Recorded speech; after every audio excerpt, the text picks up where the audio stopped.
नमस्कार, मैं दयाशंकर मिश्र। क्या भारत सचमुच संविधान से दूर जाता हुआ नजर आ रहा है? क्या आपको नहीं लगता कि अब खुलेआम हिंदू राष्ट्र की वकालत होने लगी है? अब तक यह वकालत भारतीय जनता पार्टी के नेताओं की ओर से होती थी। चुनाव प्रचार में हमने देखा किस तरह भाजपा के नेता 400 पार का नारा संविधान बदलने के लिए दे रहे थे और लगातार जनता से कहा जा रहा था कि हिंदू राष्ट्र की परिकल्पना को साकार करना है, संविधान को बदलना है, उसके लिए 400 पार चाहिए। लेकिन हिंदू राष्ट्र की संकल्पना, हिंदू राष्ट्र के सपने में एक बड़ा मोड़ हम देखते हैं जब हम सुप्रीम कोर्ट के प्रधान न्यायाधीश डी वाई चंद्रचूड़ का बयान देखते हैं। यह एक चौंकाने वाला बयान था जिसने सुप्रीम कोर्ट की गरिमा, प्रधान न्यायाधीश के पद की गरिमा और उसकी मर्यादा को नीचा दिखाने का काम किया है। जी हां, मैं दोहरा रहा हूं, डी वाई चंद्रचूड़ जो देश के प्रधान न्यायाधीश हैं, उन्होंने क्या कहा? आपने अखबारों में खबरें पढ़ी होंगी। उन्होंने साफ तौर पर कहा, राम मंदिर के फैसले के समय हमें कुछ नहीं सूझता था, मुश्किल समय में हमें ईश्वर ने रास्ता दिखाया। उन्होंने इतना ही नहीं कहा, उन्होंने यह भी कहा कि उनके ग्राम देवता कुल स्वामिनी यामई देवी की कृपा ने उनको देश का चीफ जस्टिस बनाया।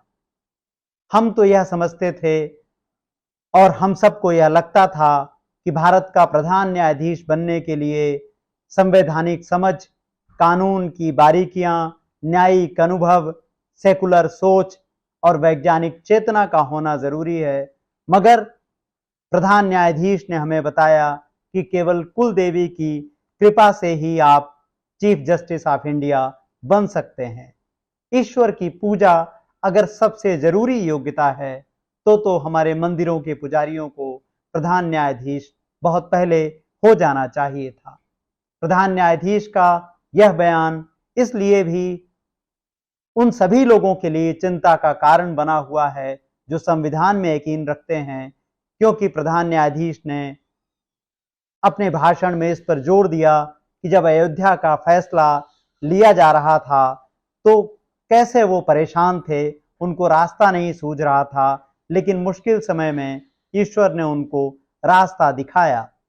आप एक मिनट के लिए सोचिए कि अगर प्रधान न्यायाधीश हिंदू न होते और मुस्लिम होते तो क्या वहां मस्जिद बनने का फैसला लिया जाता? तो जैसे ही आप इस प्रश्न को दिमाग में लाते हैं, तब आप इस गंभीरता को समझ पाएंगे कि दरअसल प्रधान न्यायाधीश कितनी गंभीर बात कर रहे हैं और असल में वह पूरे संवैधानिक प्रक्रिया को, सुप्रीम कोर्ट के फैसले को एक तरह से कटघरे में खड़ा कर रहे हैं। भारत धीरे धीरे एक ऐसा देश बनता जा रहा है जो उपदेश प्रधान देश बन गया है। संविधान की रक्षा इस देश के नागरिकों के लिए अब सबसे बड़ी चुनौती साबित होती दिखाई दे रही है। यह बात हम इसलिए भी कह रहे हैं क्योंकि बीजेपी के नेताओं, उनके समर्थकों और जिनमें उपराष्ट्रपति खुद शामिल हैं, आप उनके भाषणों को ध्यान से सुनिए, देखिए, तो आपको पता चलता है कि कैसे हिंदू राष्ट्र को ताकत मिल रही है, उसके विचार को फिर से एक बार जिंदा किया जा रहा है। केवल जिंदा ही नहीं किया जा रहा है, बल्कि जैसा देश के प्रधान न्यायाधीश कहते हुए नजर आए, उसके माध्यम से हिंदू राष्ट्र की अवधारणा को नए सिरे से रचने का काम किया जा रहा है। आपको याद है ना किस तरह से प्रधान न्यायाधीश के घर गणेश पूजा के समय प्रधानमंत्री गए और किस तरह से प्रधान न्यायाधीश ने प्रधानमंत्री का स्वागत किया और प्रधानमंत्री ने वहां पर आरती में हिस्सा लिया। किस तरह से सार्वजनिक रूप से प्रोटोकॉल की धज्जियां उड़ाई गईं और भारत के प्रधान न्यायाधीश को हाथ जोड़े प्रधानमंत्री के सामने देखा गया। यह प्रधानमंत्री को आगे ले जाने की कोशिश थी, उस विचार को आगे ले जाने की कोशिश थी जहां राजा का वचन ही शासन है। यही बात तो तमाम दक्षिणपंथी आपको वेबसाइट्स पर, यूट्यूबर्स के यहाँ पर या व्हाट्सएप यूनिवर्सिटी में आपको क्या दिखता है कि प्रधानमंत्री नरेंद्र मोदी एक सम्राट हैं, जिनका वचन ही शासन है और जिनसे सब कुछ जिनके नीचे है ध्वस्त है। तो जब प्रधान न्यायाधीश प्रधानमंत्री को प्रणाम करते हैं तो असल में वह पूरी संविधान व्यवस्था को पीछे करके एक व्यक्ति को प्रणाम कर रहे हैं और उसको एक तरह से एक ऐसा दर्जा दे रहे हैं जिसको कोई चुनौती नहीं दी जा सकती है। अब थोड़ा पीछे चलते हैं।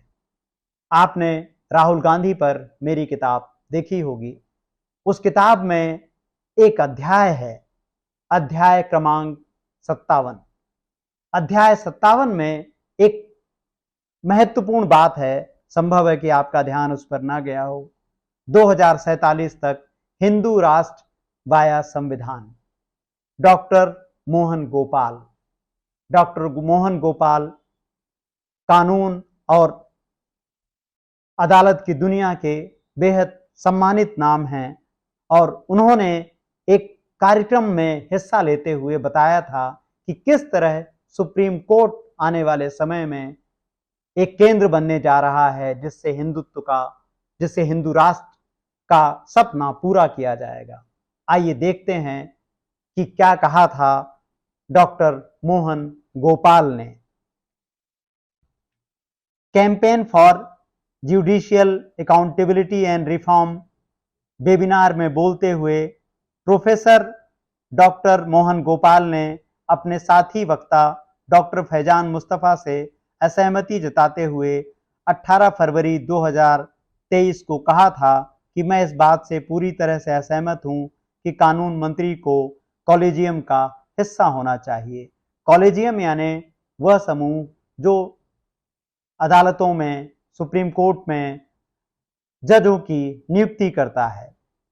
उन्होंने कहा था कि हम सभी वक्ता इस बात से सहमत हैं कि कॉलेजियम में कार्यपालिका का हस्तक्षेप है। हस्तक्षेप का मतलब है आप एक ऐसी भूमिका निभा रहे हैं जिसे आपको नहीं निभाना चाहिए, ना आपको निभाना चाहिए। उन्होंने कहा यह भी सच है कि यह हस्तक्षेप कई तरह से है, सिर्फ औपचारिक संवाद के जरिए ही नहीं है। आवश्यकता इस बात की है कि हम इस हस्तक्षेप को एक व्यापक परिप्रेक्ष्य में देखें जो कि वास्तव में हस्तक्षेप है। यह हस्तक्षेप की बात इसलिए भी जरूरी है क्योंकि सुप्रीम कोर्ट में, हाई कोर्ट में ऐसे अनेक जजों की नियुक्ति की गई थी जिनका संबंध सीधे सीधे आरएसएस से बताया गया था या भारतीय जनता पार्टी से उनका जुड़ाव जग जाहिर था। यह एक बहुत लंबा भाषण है डॉक्टर मोहन गोपाल का। हम इसके अब उन हिस्सों पर आ रहे हैं जिसमें वह सीधे तौर पर बताते हैं कि किस तरह से सुप्रीम कोर्ट को हिंदू राष्ट्र का उपकरण बनाया जा रहा है। डॉक्टर मोहन गोपाल कहते हैं कितने जज यह मानते हैं कि कानूनों का असली उद्गम वेद हैं। ध्यान दीजिएगा, संविधान नहीं। यही बात तो सार्वजनिक जीवन में हर कोई कहता हुआ नजर आ रहा है कि कानूनों का असली उद्गम वेद हैं, संविधान नहीं। डॉक्टर मोहन गोपाल आगे कहते हैं मुझे नहीं पता, लेकिन वह कहते हैं बहुत से जजों की संख्या ऐसी है जो इस बात को कह रहे हैं कि उन्हें संविधान से आगे देखना चाहिए। अयोध्या के राम जन्मभूमि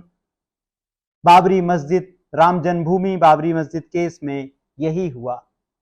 आपको याद है ना, यह किताब नवंबर 2023 में आ गई थी।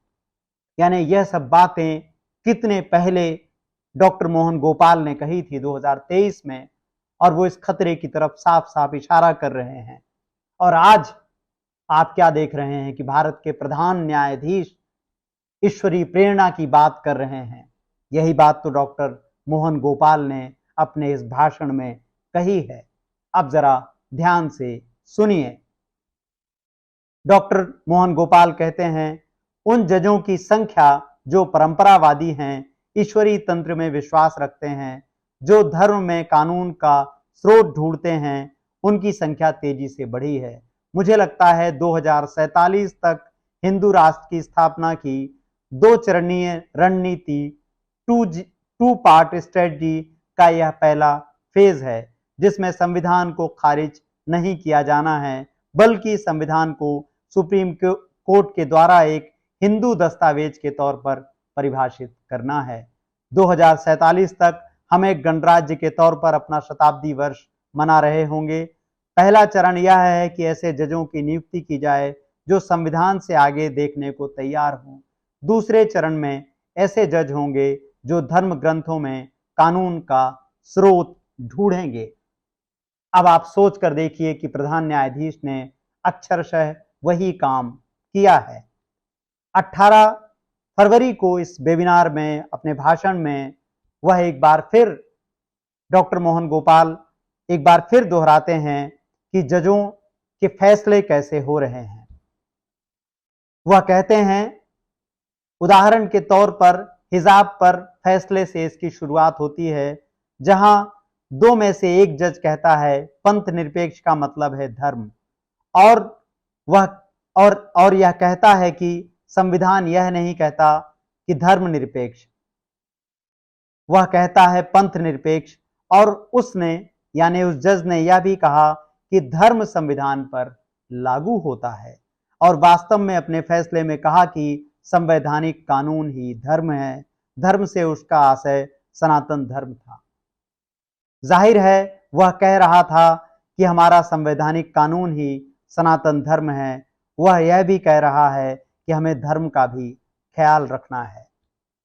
अब आप समझिए कि सुप्रीम कोर्ट के जजों की प्रक्रिया क्या है जब वह निर्णय ले रहे हैं। प्रोफेसर गोपाल आगे कहते हैं, हमने हाल ही में देखा कि एक हाई कोर्ट के जज ने खास तौर पर वैदिक स्रोतों का उल्लेख किया और कहा कि कानून का यह खास प्रावधान उस स्रोत से लिया गया है, तो अपने फैसलों के लिए वह धर्म ग्रंथों को एक संदर्भ के रूप में देखते हैं।